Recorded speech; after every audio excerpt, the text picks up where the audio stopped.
Innal hamdalillah nahmaduhu wa nasta'inuhu wa nastaghfiruh wa na'udzu billahi min shururi anfusina wa min sayyiati a'malina may yahdihillahu fala mudilla lahu wa may yudlil fala hadiya lahu asyhadu an la ilaha illallah wahdahu la syarika lahu wa asyhadu anna Muhammadan abduhu wa rasuluh. Allahumma salli wa sallim ala nabiyyina Muhammad wa ala alihi wa sahbihi wa man ittaba'a hudahu ila yaumiddin, amma ba'd. Bapak dan ibu-ibu kaum muslimin wal muslimat yang semoga senantiasa dirahmati oleh Allah. Assalamualaikum warahmatullahi wabarakatuh.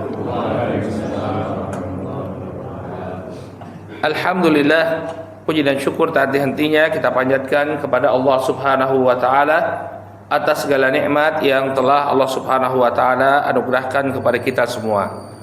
Salawat serta salam semoga senantiasa tercurah kepada junjungan kita Nabi Muhammad, kepada keluarga, para sahabat dan pengikut beliau hingga akhir zaman. Bapak dan Ibu rahimakumullah, insyaallah kita akan kembali melanjutkan pelajaran kita membahas hadis-hadis yang disebutkan oleh Al-Hafidz Ibnu Hajar dalam Kitabul Jami'. Pada pertemuan yang terakhir kita telah bacakan hadis Abdullah bin Amr bin Al-As yang di sana disebutkan bahwa ridho Allah itu tergantung dengan ridho orang tua dan sebaliknya kemurkaan Allah itu tergantung dengan kemurkaan orang tua. Sekarang kita akan bacakan hadis selanjutnya, dan hadis ini berkenaan dengan perintah untuk berbuat baik kepada tetangga.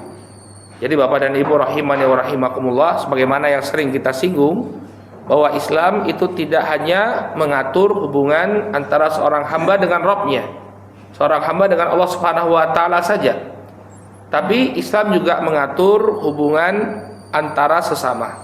Bagaimana seorang muslim hidup di tengah orang-orang yang ada di sekitarnya. Maka di antara hal yang diatur dalam Islam adalah kehidupan bertetangga.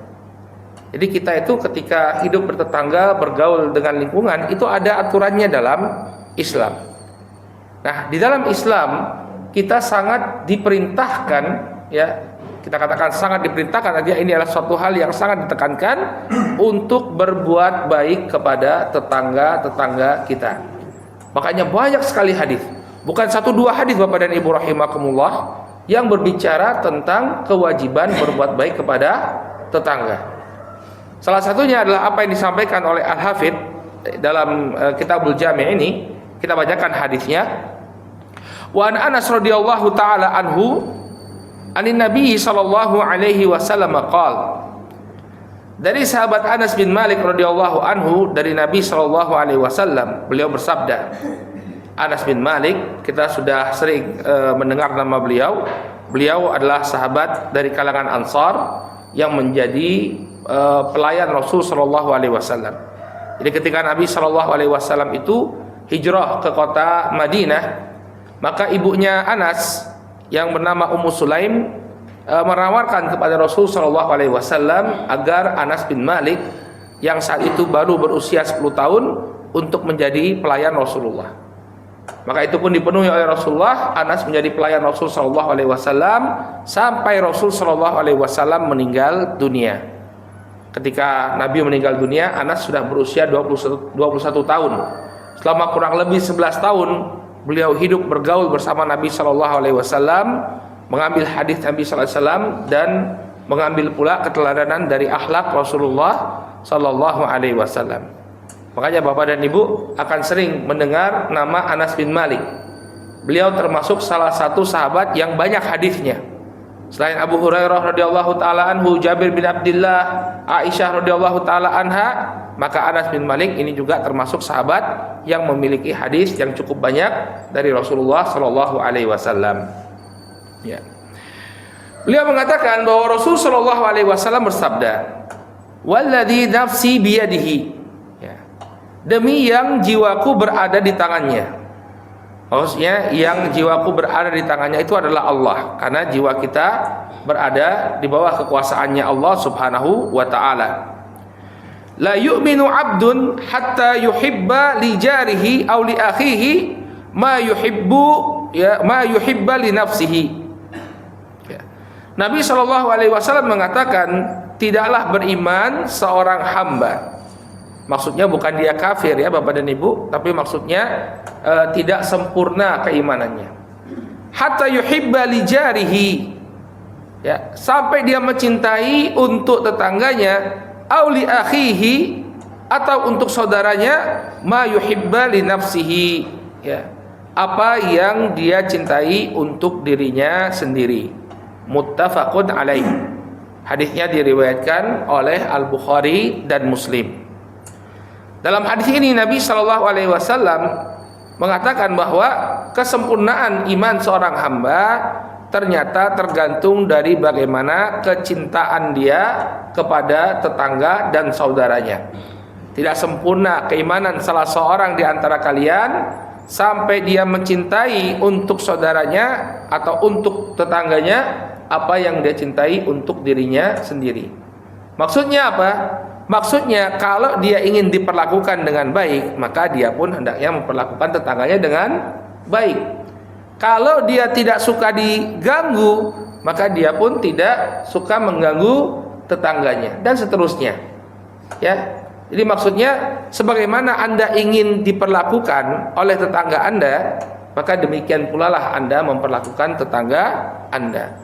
Kalau Anda tidak suka disakiti, tidak suka diganggu, maka jangan kemudian mengganggu dan menyakiti tetangga Anda. Baik, ini hadis yang akan kita bedah insyaallah di kesempatan pagi hari ini. Kita mulai Bapak dan Ibu rahimakumullah tentang apa itu definisi tetangga. Jelas para ulama sepakat bahwa yang namanya tetangga adalah orang-orang yang tinggal di sekitar rumah kita. Itu jelas ya. Tetangga itu bukan orang yang jauh sana ya di lain kota, itu tetangga kita, tidak. Yang namanya tetangga adalah orang-orang yang tinggal di sekitar rumah kita. Nah, sekarang berapa rumah batasan ya seseorang itu dikatakan sebagai tetangga kita? Maka di sini ada khilaf, ada perbedaan pendapat di kalangan para ulama. Sebagian ulama mengatakan bahwa yang namanya tetangga itu adalah orang yang tinggal di 40 rumah yang terdekat dengan rumah kita. 40 rumah yang terdekat dengan rumah kita, itulah yang disebut sebagai tetangga. Dalam kitab Fathul Bari, Al-Hafidz Ibnu Hajar rahimahullahu taala ya menyebutkan dari Aisyah radhiyallahu taala anha, istri Nabi sallallahu alaihi wasallam, kata beliau, an Aisyata haddul jiwar arba'una daran min kulli janibin. Ya. Dari Aisyah radhiyallahu taala anha bahwa yang namanya tetangga adalah 40 rumah dari segala penjuru. Wa anil Auza'i mithlahu, dan diriwayatkan dari Al-Imam Al-Auza'i ya pendapat yang sama. Jadi yang namanya tetangga itu adalah 40 rumah yang terdekat dari rumah kita, dan itu bukan dari satu sisi saja, tapi dari semua sisi, dari utara, dari selatan, ya, dari barat maupun timur. Jadi 40 rumah yang terdekat itu adalah ya tetangga kita. Ya.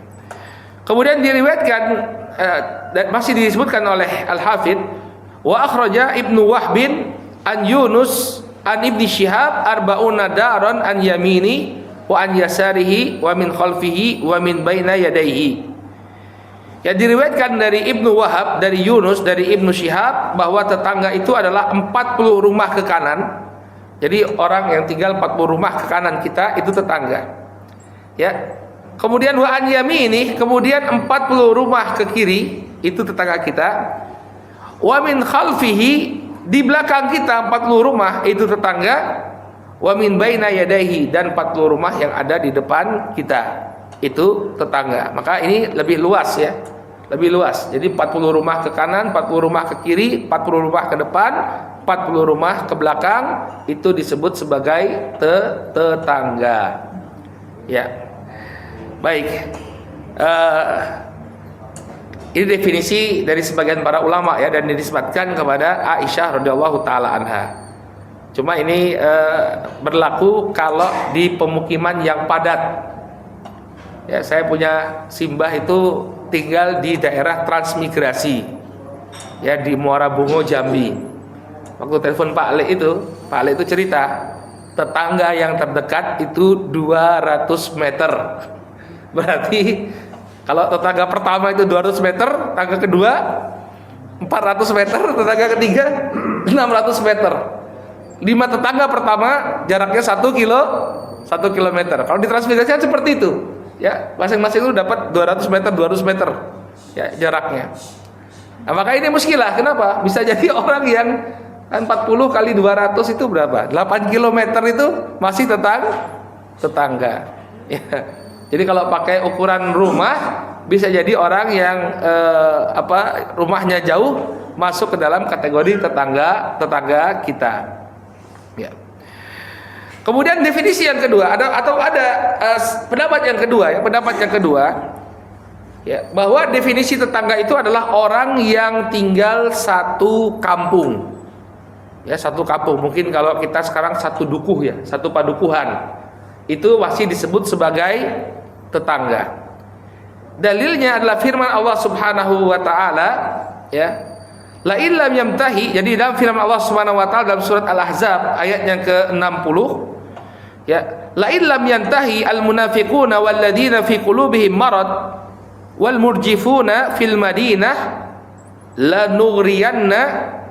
lanugriyanaka bihim thumma la yujawizunaka fiha illa qalila. Apabila orang-orang munafik dan orang-orang yang berpenyakit dalam hatinya serta orang-orang yang menyebarkan kabar bohong di Madinah tidak menghentikan ya aksi mereka, ya, jadi kemunafikan mereka, maka niscaya ya kami akan perintahkan engkau untuk memerangi mereka. Tsumma la yujawirunaka fiha illa qalila. Kemudian mereka tidak akan menjadi tetanggamu kecuali dalam waktu yang sebentar saja.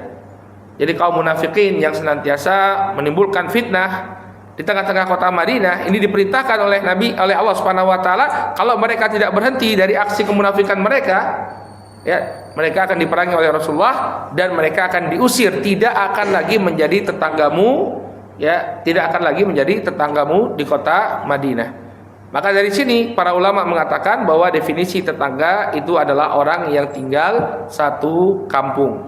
Karena jangan bayangkan Madinah itu seperti Madinah sekarang. Para ulama menyebutkan Madinah zaman dahulu itu sama dengan Masjid Nabawi luasnya. Jadi Madinah yang dipakai untuk pemukiman tentunya itu tidak terlalu luas. Jadi kalau analogikan dengan wilayah Madinah zaman sekarang, kota Madinah itu ya mirip atau seukuran Masjid An-Nabawi. Ya, Masjid An-Nabawi itu seukuran 13 kali lapangan bola, Pak. Sekitar berapa berarti? Ya, 130.000 meter persegi. Itu luas Masjid An-Nabawi. Maka orang yang tinggal di sana dikatakan sebagai tetangga Rasulullah sallallahu alaihi wasallam. Kemudian pendapat yang ketiga, Bapak dan Ibu rahimakumullah, bahwa definisi tetangga itu kembali kepada kebiasaan masyarakat atau kembali kepada urf mereka. Jadi kalau dalam sebuah komunitas atau sebuah tempat, ya, orang yang tinggal misalnya satu RT dikatakan tetangga, satu RW tetangga, tapi kalau sudah beda RW bukan tetangga, maka itulah definisi yang dipakai. Itulah definisi yang dipakai. Disebutkan oleh Al-Imam Asy-Syaukani rahimahullahu taala, wal aula an yarji'a fi ma'nal jar ila syara'.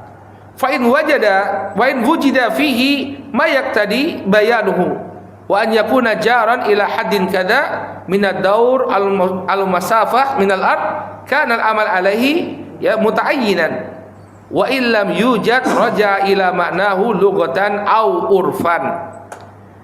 Kata Imam Asy-Syaukani rahimahullahu taala, yang lebih utama tentunya makna tetangga itu dikembalikan kepada syariat apabila ditemukan ada dalil yang menjadi pembatasan ya tetangga tersebut. Jadi maksudnya kalau hadisnya Aisyah yang kita bacakan di awal tadi itu sahih, maka sudah cukup bagi kita. Ya, kalau hadisnya Aisyah tadi sahih. Kalau Aisyah mengatakan bahwa tetangga itu 40 rumah. Tapi kalau hadisnya tidak sahih, ya, maka kembali kepada makna secara bahasa atau secara kebiasaan masyarakat. Nah, kita lihat lagi kebiasaan masyarakat seperti apa. Kalau misalnya mereka mengatakan satu dukuh itu masih tetangga, maka orang yang satu dukuh berhak untuk kita perlakukan dengan baik. Dia punya kewajiban, kita punya kewajiban untuk berbuat baik kepada mereka, menghormati mereka, mengikram mereka. Tapi kalau tidak, ya, atau lebih sempit daripada itu, maka itulah yang diambil sebagai patokan. Jadi menurut pendapat yang ketiga ini, ya, bahwa patokan tetangga itu dikembalikan kepada masing-masing tempat. Ya, kalau memang di tempatnya seperti tadi, ya, daerah-daerah yang luas, hatta orang tinggalnya lebih dari 2 km karena mereka jarang penduduknya di sana, lebih dari 2 km pun masih dianggap tetangga, maka dianggap tetangga. Tapi kalau misalnya dia tinggal di daerah yang sangat padat, ya, beda RW saja sudah tidak kenal, ya, maka tidak dianggap sebagai tetangga. Ya, jadi dikembalikan kepada apa? Kepada uruf atau kebiasaan masyarakat. Wallahu ta'ala a'lamu bisawab, dan inilah pendapat yang paling kuat insyaallah, dikuatkan oleh Al-Imam Al-Mardawi rahimahullahu ta'ala dalam Al-Insaf. Beliau mengatakan yurja fihi ilal urf. Definisi tetangga itu kembali kepada kebiasaan masyarakat. Wa huwa shawab illam yasihal hadis. Dan ini adalah definisi yang benar apabila dengan catatan hadisnya Aisyah tadi tidak sahih. Kalau hadisnya Aisyah sahih, maka 40 rumah itu definisi tetangga. Tapi karena ada perdebatan di kalangan para ulama tentang kesahihannya, maka dikembalikan kepada uruf atau kebiasaan masyarakat setempat. Ya, kadang kalau tinggalkan kan rumah itu kan sekarang itu tidak seperti kita, tidak semuanya seperti kita sekarang. Seperti orang yang tinggal di rumah susun, ya, tinggal di rumah susun, kan mereka berlantai-lantai gitu, ya, atau di apartemen. Nah, mendefinisikan tetangganya bagaimana coba? Kalau tinggalnya di rumah susun, ya, maka mungkin yang masih tetangga satu lantai, ya, ada berapa rumah, 20 rumah, itu tetangga, sudah beda lantai, bukan tetangga lagi.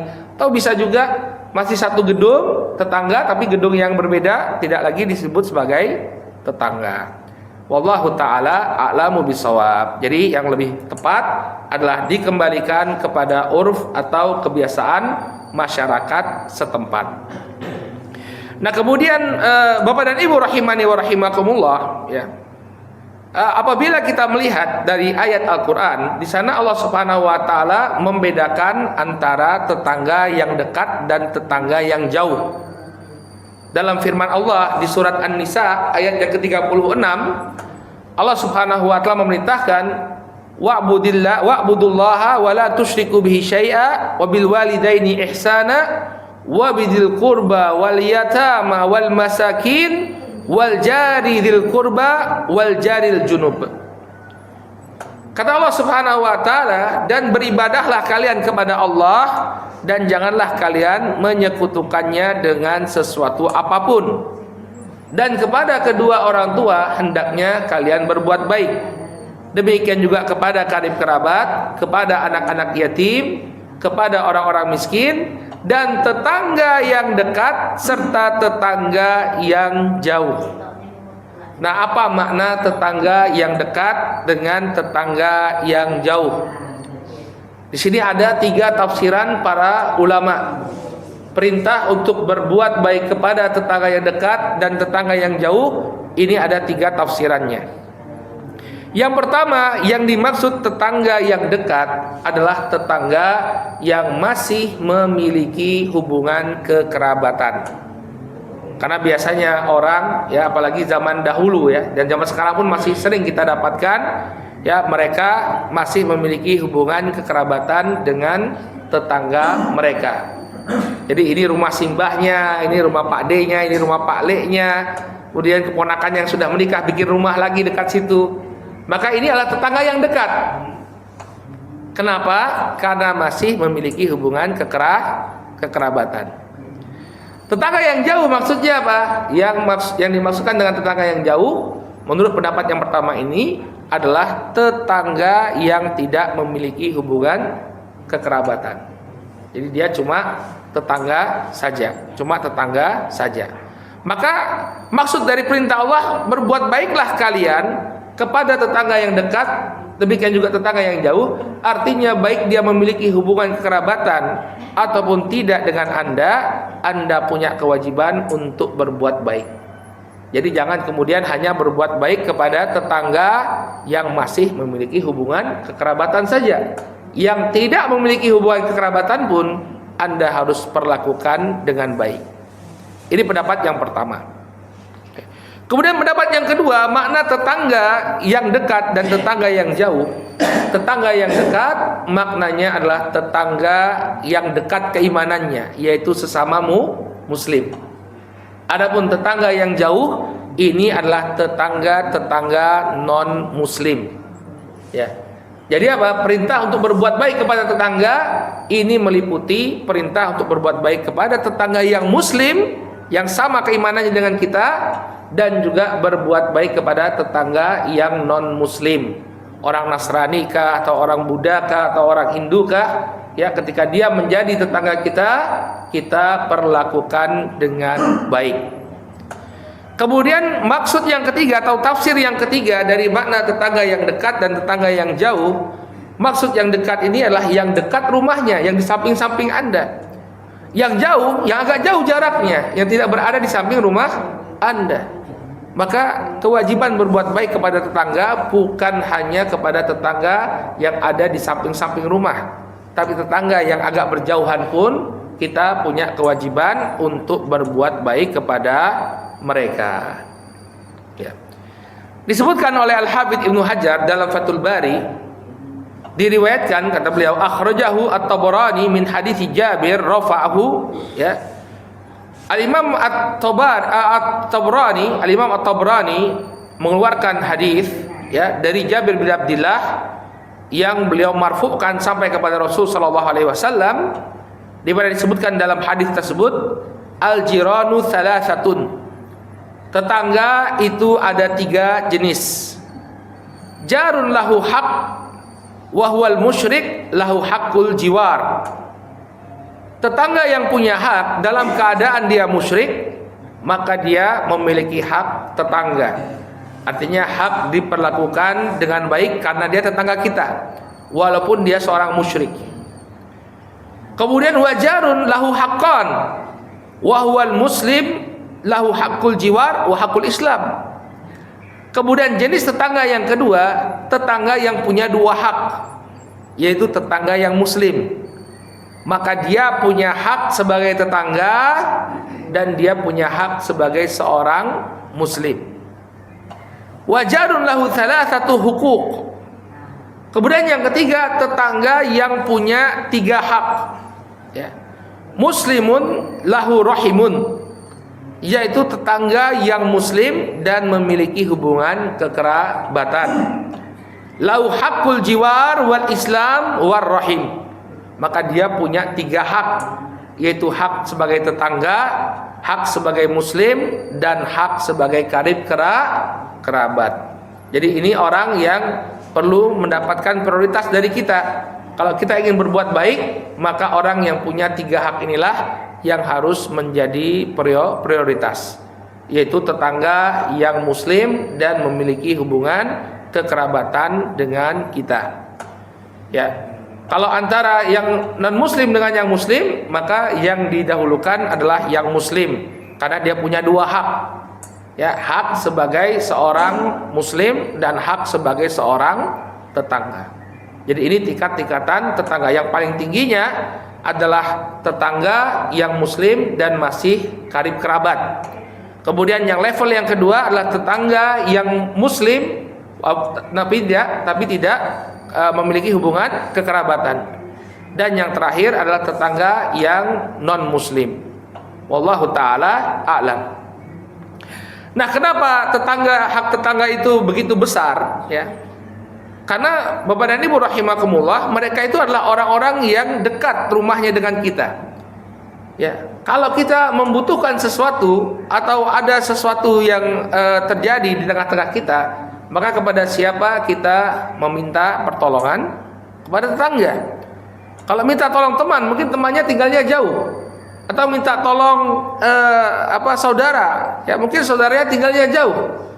Tapi yang kita butuhkan bantuannya segera. Misalnya di rumah itu ada tindakan kejahatan misalnya.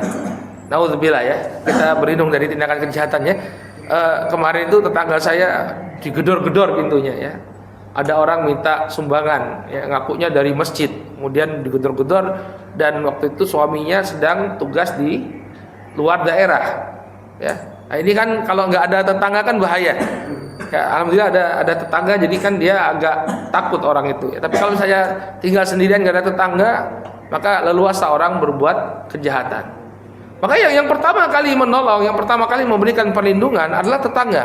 Makanya kita perlu untuk menjalin hubungan baik dengan tetangga kita. Demikian juga kenapa kita harus berbuat baik kepada tetangga kita? Karena ini adalah wasiat dari Jibril alaihissalam. Ya, Nabi Shallallahu Alaihi Wasallam mengatakan, mazala yusini Jibril biljar, hatta dzanantu annahu sayuwarrithu. Nabi Shallallahu Alaihi Wasallam mengatakan, Jibril senantiasa mewasiatkan kepadaku untuk berbuat baik kepada tetangga. Sampai-sampai kata Nabi Shallallahu Alaihi Wasallam, dzanantu annahu sayuwarrithu. Sampai-sampai aku mengira bahwa tetangga itu berhak untuk mendapatkan warisan. Saking ditekankannya perintah untuk berbuat baik kepada tetangga ini, jangan-jangan nanti tetangga dapat jatah warisan ini, ya. Bukan hanya ahli waris kita dari keluarga saja yang dapat warisan, tapi tetangga juga. Tapi ternyata tidak. Ya, ternyata tidak. Tapi yang ingin disampaikan oleh Nabi di sini bahwa tetangga itu harus kita perlakukan dengan baik. Ya. Tidak boleh kemudian diabaikan begitu saja. Satu hal yang cukup kita sayangkan Bapak dan Ibu rahimakumullah, banyak di antara kaum muslimin yang tidak mengerti hak tetangganya. Ya, mereka sering sekali berkonflik dengan tetangga. Ketika berkumpul, ngerumpiin tetangganya, gibahin tetangganya. Bahkan ada yang ekstrim, kalau saya tidak salah di daerah Jawa Timur sana, dia itu ngumpulkan sampah, ngumpulkan najis. Mohon maaf ya, air seni itu dikumpulkan, sengaja dikumpulkan. Untuk apa? Dibuang di rumah tetangganya. Naudzubillah, seperti apa tetangga seperti apa ini? Padahal kerudungan. Berarti kan dia seorang muslimah. Sampai kemudian dibawa ke kepolisian, sampai sempat dipenjara berapa hari. Perbuatan tidak mengenakan. Maka ini harusnya tidak terjadi di tengah-tengah kaum muslimin. Tidak terjadi di tengah-tengah kaum muslimin. Hendaknya mereka hidup bertetangga dengan baik, ya, dan menjauhi konflik di antara tetangga. Ada yang berkonflik dengan tetangganya, kenapa? Jalannya dipersempit. Ya, tetangganya ada orang dia suka tanam tanaman, ya, pasang pot ini itu, pasang pot, ya. Tapi kemudian apa? Mempersempit jalan sehingga tetangganya sulit untuk keluar. Yang seperti enggak layak, ya. Kita harus pikir orang lain. Kita nggak hidup sendiri. Ada tetangga kita yang perlu kita jaga haknya. Ya, ada juga yang mohon maaf parkirnya di jalan umum, sehingga tetangganya yang harusnya los jalannya, ya, harus berhati-hati, takut banget jangan sampai kemudian nyerempet mobil kendaraan tetangganya. Maka tolong kita sebagai seorang muslim itu berusaha, ya, untuk berbuat baik kepada tetangga. Kita ingin hidup nyaman, demikian juga tetangga kita. Sebagian orang nggak peduli dia, ketika dia nyanyi misalnya di rumahnya karaokean, tetangganya punya anak kecil, ya, tetangganya ada yang sakit, dia nggak peduli, bahkan sampai malam karaokean dengan suara yang mengganggu. Maka tolong Bapak dan Ibu rahimani wa rahimakumullah, kita ini orang Islam, Dalam Islam kita diperintahkan untuk menghormati tetangga kita, memuliakan mereka. Jangan sampai mengganggu mereka. Bahkan ya, orang-orang non-muslim ya, orang-orang muslim itu ya, mereka yang tidak beribadah kepada Allah, mereka yang tidak beribadah kepada Allah saja, kalau dia menjadi tetangga kita, kita perlu perhatikan. Dalam sebuah hadis yang diriwayatkan oleh Imam Al-Bukhari dalam Al-Adabul Mufrad dari sahabat Abdullah bin Amr bin Al-As, ya, dikatakan annahu dzubihat lahu syatun. Ya. Suatu ketika disembelihkan untuk Abdullah bin Amr ini seekor kambing. Jadi beliau nyembelih seekor kambing. Faja'ala yaqul li gulamihi. Maka beliau mengatakan kepada pelayannya, ahadaita li jarinal yahudi? Ahadaita li jarinal yahudi? Sudahkah kau berikan ini ya sebagiannya sebagai hadiah untuk tetangga kita yang beragama Yahudi? Ya, kata Abdullah bin Amr, apakah ini sebagian dari kambing ini sudah kau berikan kepada tetanggamu yang Yahudi? Sami'tu Rasul sallallahu alaihi wasallam yaqul, karena aku mendengar Nabi sallallahu alaihi wasallam bersabda, mazala Jibril yusini bil jar hatta dhanantu annahu sayuwarrithuh. Karena aku pernah mendengar Nabi Shallallahu Alaihi Wasallam bersabda, ya, Jibril senantiasa mewasiatkan kepadaku untuk berbuat baik kepada tetangga sampai-sampai aku mengira dia akan menerima warisan. Nah, ini prakteknya para sahabat. Bagaimana Abdullah bin Amr, ya, kepada orang Yahudi musuh Allah. Ya, mereka menjatuhkan Allah Subhanahu Wa Taala, tidak beriman kepada Rasulullah Shallallahu Alaihi Wasallam. Ya, diperintahkan oleh syariat untuk kita berbuat baik, apalagi tetangga kita itu sama-sama muslim. Ya. Maka tolong diperbaiki kehidupan kita bertetangga. Jangan kemudian seenaknya saja melakukan apa yang kita inginkan tanpa memikirkan bahwa ini akan mengganggu tetangga kita. Kemudian juga diantara keutamaan kita, kalau kita memiliki hubungan yang baik dengan tetangga kita, maka hidup kita akan terasa nyaman. Makanya ada ungkapan dalam bahasa Arab, al-jaru qabla dar. Kalau Anda ingin tinggal di satu tempat, maka perhatikan siapa tetangga Anda sebelum Anda membangun rumah Anda. Ya, jadi fungsi tetangga itu sangat besar. Dia akan menciptakan ketenangan dalam kehidupan kita di rumah. Makanya ketika berbicara tentang sumber kebahagiaan dan sumber kesengsaraan, Nabi Shallallahu Alaihi Wasallam memasukkan ya tetangga itu sebagai salah satu dari sumber-sumber tersebut. Kata beliau alaihi salatu wasalam, arbaun minas sa'adah. Ada 4 perkara yang termasuk kebahagiaan. Yang pertama, ini maksudnya bagi seorang laki-laki ya. Yang pertama, almar'atus sholihah, istri yang sholihah. Istri yang sholihah ini merupakan sumber kebahagiaan bagi seorang laki-laki. Dia taat ketika diperintah oleh suaminya, dia menjaga kehormatan dirinya dan berusaha tampil menyenangkan di hadapan sang suami. Maka bahagialah seorang suami yang memiliki istri sholihah. Kemudian yang kedua, wal maskan al-wasi'. Yang kedua adalah tempat tinggal yang luas. Seseorang yang punya rumah yang luas atau tanah yang luas, dia akan bahagia. Kalau dia rumahnya luas, maka banyak hal yang bisa dia lakukan. Ya, misalnya pasangan suami istri, kalau rumahnya luas, enak dia. Anaknya masing-masing punya kamar, privasinya terjaga. Tapi coba kalau mereka tinggal di rumah yang sempit, ya, ini menjadi penderitaan bagi suami istri. Kalau ingin berhubungan suami istri, dia harus atur strategi. Tapi kalau rumahnya luas, gak khawatir, masing-masing punya kamar sendiri-sendiri, tidak terganggu dengan kehadiran orang lain. Tapi kalau misalnya tinggal di rumah yang sempit, ya susah dia.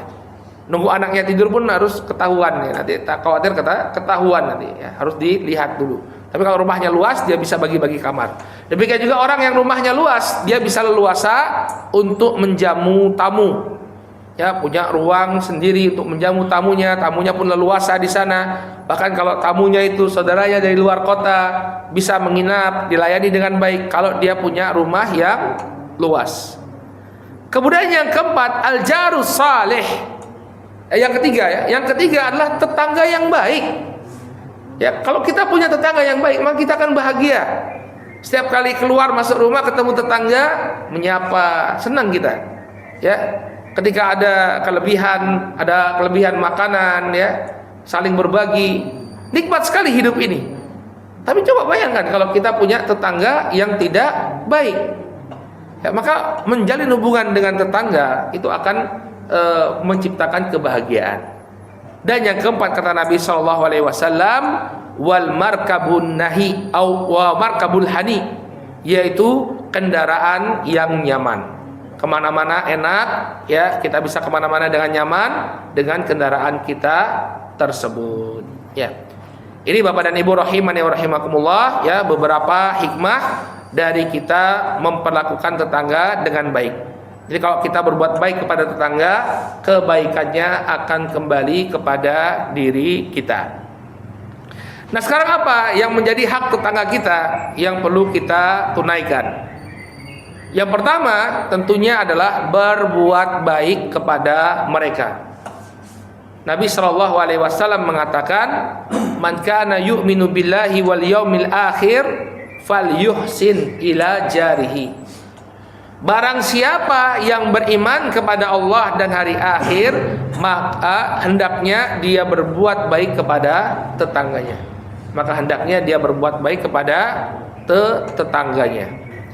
Dan ini merupakan hakikat seorang muslim. Jadi seorang muslim itu dia dilihat juga dari sikap dia kepada tetangganya. Dalam hadis yang diriwayatkan oleh Imam Ibnu Majah, Nabi mengatakan, ahsin mujawarata man jawaraka takun musliman. Ya, perbaikilah hubungan baikmu dengan tetanggamu, maka engkau akan menjadi muslim yang sejati, muslim yang hakiki. Maka parameter muslim sejati itu dilihat juga dari perlakuan dia terhadap tetangga. Orang yang suka menimbulkan gangguan kepada tetangganya tidak dikatakan sebagai muslim yang sejati. Maka yang pertama, kita berupaya untuk berbuat baik kepada tetangganya. Kemudian yang kedua, ya, kita harus berusaha untuk tidak menimbulkan gangguan kepada tetangga kita. Ya, ini masalah sampah ini, ya, masalah yang sampai sekarang belum juga terselesaikan. Maka kita harus benar-benar bijak, jangan sampai kemudian sampah itu, ya, mengganggu tetangga kita. Nabi SAW bahkan mengaitkan masuk surga atau tidaknya seorang hamba itu dengan perlakuannya kepada tetangga. Dalam hadis yang diriwayatkan oleh Al-Imam Al-Bukhari dan Muslim dari Abu Hurairah, Rasulullah SAW mengatakan, la yadkhulul jannah man la ya'man jaruhu bawa'iqahu. Tidak akan masuk ke dalam surga seseorang yang tetangganya itu tidak merasa aman dari gangguannya. Coba lihat, ini kan peringatan yang sangat keras. Nabi sampai mengatakan tidak akan masuk ke dalam surga. Tidak akan masuk ke dalam surga orang yang tetangganya itu tidak merasa aman dari gangguannya, merasa terganggu. Hati-hati, ya. Ini menunjukkan bahwa mengganggu tetangga ini dosa besar. Karena Nabi SAW sampai mengatakan dia tidak akan masuk ke dalam surga. Bukan artinya dia masuk neraka kekal abadi, tidak. Tapi dia akan disiksa. Karena apa? Gangguannya terhadap tetangga. Ada sebuah kisah yang perlu untuk kita jadikan sebagai renungan, Bapak dan Ibu rahimakumullah. Dalam hadis yang diriwayatkan oleh Imam Al-Bukhari dalam Al-Adabul Mufrad dari Abu Hurairah, Nabi SAW pernah mendapatkan laporan, wahai Rasulullah, fulanah taqumul lail wa tasumun nahar. Ada seorang wanita, wahai Rasulullah, dia senantiasa sholat malam, ya, di malam hari dia sholat, di siang hari dia berpuasa. Ya, fataf'al wa taf'al wa tasaddaq. Dia banyak amalan solehnya dan dia suka bersodakoh. Wa tu'dhi jiranaha bilisaniha. Tapi dia suka mengganggu tetangganya dengan lisannya. Suka gibahin, suka nyinyirin, ya. suka ngata-ngatain tetangganya, menyakiti perasaan tetangganya dengan lisannya, maka Nabi sallallahu alaihi wasallam mengatakan la khaira fiha hiya min ahlin nar. Tidak ada kebaikan pada wanita tersebut, dia termasuk penghuni neraka. Naudzubillah. Padahal apa? Bukan sholat fardunya saja yang dijaga Bapak dan Ibu. Sholat malamnya dijaga, puasa sunnahnya dijaga, suka bersedekah, tapi tidak bisa menjaga lisannya. Tetangganya terganggu dengan kejahatan lisannya, suka dinyinyirin, ya, suka digibahin. Maka apa kata Nabi SAW? Hiya min ahlin nar. Wanita ini tergolong penduduk neraka. Maka ini hak yang kedua dari tetangga kita. Jangan kemudian kita menimbulkan gangguan kepada mereka. Kalau memang mau tidak mau kita mengambil hak mereka, izin terlebih dahulu. Misalnya mau ada acara, ya, mau acara akad nikah kah, atau akikohan kah, atau apapun, izin terlebih dahulu kepada tetangga. Jangan kemudian serta-merta mengambil apa yang menjadi hak mereka. Kemudian yang ketiga, hendaknya berbagi dengan tetangga. Jadi sering-sering kalau masak itu diperbanyak kemudian dibagi kepada tetangga kalau memang berlebih. Dalam hadis yang diriwayatkan oleh Imam Muslim dari Abu Dzar radhiyallahu taala anhu, Nabi sallallahu alaihi wasallam mengatakan, "Idza tabakhta maraqatan fa'akthir ma'aha wa ta'ahad jiranak." Apabila engkau memasak marok itu adalah masakan daging yang berkuah. Gulai kah itu, tongseng kah itu, sop kah itu, masakan daging yang berkuah itu disebut marok. Fa'akthir ma'ah, maka perbanyaklah kuahnya, wa ta'ahad jiranak, dan berikanlah kepada tetanggamu. Artinya berbagi. Ingat ya, perbanyak kuahnya bukan berarti tetangganya cuma dapat kuah, ya. Oh ya, cuma mau duduh tok gitu ya, bikin sop kok cuma kuahnya saja, dagingnya nggak ada. Enggak, maksudnya kalau Anda mampu untuk memperbanyak masakan Anda, bagi kepada tetangga. Dan ini luar biasa sekali efeknya di tengah-tengah kita, akan muncul semangat kekeluargaan, saling berbagi. Kan salah satu perkara yang akan menimbulkan kecintaan itu adalah saling berbagi. Tahaddu tahabbu, kata Nabi. Salinglah kalian memberi hadiah, maka kalian akan saling mencintai. Maka ini juga diantara hak tetangga. Apabila kita memiliki sesuatu kelebihan, ya, hendaknya kita berbagi dengan tetangga kita. Nah, demikian juga jangan meremehkan kebaikan tetangga. Misalnya tetangganya ngasih sesuatu yang mungkin bagi kita ini satu hal yang remeh. Ya, misalnya tetangganya baru pulang dari mana, ngasih rengginan. Cuma mau rengginan tok. Ini nggak boleh, ya. Nggak boleh. Nabi SAW mengatakan kepada kaum wanita, karena yang sering meremehkan ini adalah kaum wanita. Nabi mengatakan, ya nisaul mu'minat, la tahkiranna imra'atun minkunna li jaratiha walau qura'u syatin muharraq. Wahai wanita mukminah, janganlah kalian meremehkan kebaikan yang diberikan oleh tetangga kalian, walaupun dia hanya diberi betis kambing yang dibakar. Ya, jadi kikil, ya. Maksudnya kan itu kan ada alot-alotnya itu, ya. Artinya bukan daging yang dikasih, cuma betisnya kambing saja. Artinya cuma bagian yang kecil saja dari kambing tersebut, jangan kemudian dia remehkan, ya. Demikian juga di antara hak tetangga, jangan membiarkan tetangga kelaparan, ya. Jadi kalau ada tetangga kita susah, ya, waktu kita Covid dulu kan ada beberapa tetangga, ya, mungkin orang-orang di sekitar kita yang kesusahan. Maka merupakan kewajiban bagi kita yang memiliki kemampuan lebih, jangan membiarkan mereka kelaparan. Harus ada yang mendukung dan mensuplai mereka. Nabi mengatakan, laisal mu'min alladhi yashba wa jaruhu ja'i ila janbihi. Bukanlah seorang mukmin yang dia merasa kenyang, ya, dia merasa kenyang tapi tetangganya kelaparan. Jadi dia kenyang dengan makanan, ada makanan di rumahnya, dia bisa makan dengan kenyang, tapi dia biarkan tetangganya kelaparan. Ya. Baik, inilah Bapak dan Ibu rahimani wa rahimakumullah, beberapa hak dari tetangga kita. Ini dari apa yang kita sampaikan dalam pertemuan kali ini. bahwa hendaknya Anda berupaya untuk memperlakukan tetangga dengan baik. Percayalah, perlakuan kita kepada tetangga dengan baik insya Allah akan memberi kebaikan di tengah-tengah kita. Nah Ustaz, bagaimana kalau tetangga saya zalim? Apakah tidak boleh bagi kita untuk menasihati dia, memberikan masukan? Boleh, silakan. Ya, kalau memang kita merasa ada hal yang kurang menyenangkan ya dari tetangga kita atau apa yang mengganggu, boleh bagi kita untuk memberikan nasihat, bahkan boleh untuk mengadukan kepada pihak yang berwajib, pihak yang berwenang, melapor ketua RT, ketua RW, ya, untuk menjaga keharmonisan ya. Karena kalau kita ada di antara kita yang tidak kemudian menunaikan hak tetangga, maka akan terjadi konflik. Ya, hidup pun menjadi tidak nyaman. Ya, wallahu taala a'lamu bishawab. Ini mungkin yang bisa kita sampaikan pada pertemuan kali ini, mudah-mudahan bermanfaat dan kita berdoa kepada Allah Subhanahu wa taala mudah-mudahan kita semua yang hadir di sini bisa menjadi tetangga yang baik. Kita perlakukan tetangga kita dengan baik dan mudah-mudahan perlakuan baik kita kepada tetangga ini mengantarkan kita kepada surga Allah Subhanahu wa taala. Amin amin ya rabbal alamin. Kita cukupkan dulu sampai di sini, kemudian kalau ada yang ingin ditanyakan kami persilahkan.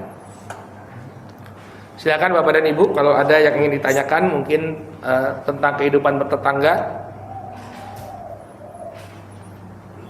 Tidak ada, aman ya kalau di sini ya, insya Allah ya. Kayaknya rukun-rukun semua, nggak ada konflik gitu ya. Alhamdulillah. Biasanya kalau di perkampungan itu lebih guyup ya.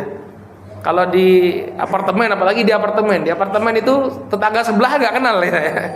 Sama tetangga sebelahnya tidak kenal. Tapi kalau kita di perkampungan itu lebih guyup, lebih peduli. Kalau ada yang kesusahan dibantu, bahkan yang punya hajatan pun dibantu, kita ikut berperan ya. Alhamdulillah. Dan itu budaya yang harus kita lestarikan ya. Itu budaya yang sangat baik yang harus kita lestarikan dan sesuai dengan syariat kita. Baik, kalau tidak ada yang ingin tanyakan, kita cukupkan dulu sampai di sini. Mudah-mudahan bermanfaat. Mari kita tutup majelis kita dengan doa kafaratul majlis. Subhanakallahumma wa bihamdika asyhadu an la ilaha illa anta astaghfiruka wa atubu ilaik. Billahi taufiq wal hidayah. Wassalamualaikum warahmatullahi wabarakatuh.